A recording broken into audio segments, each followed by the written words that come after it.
I think we have to give the committee members and the presiding officer some leeway.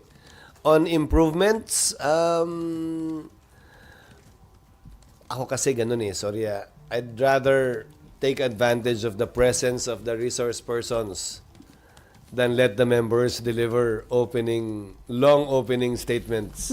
Mas gusto ko marahil yan dahil nandun tayong lahat, nanonood tayong lahat para pakinggan yung resource persons. In fact, medyo matagal-tagal bago nabigyan ng pagkakataon nga makapagsalita si dating Pangulong Duterte.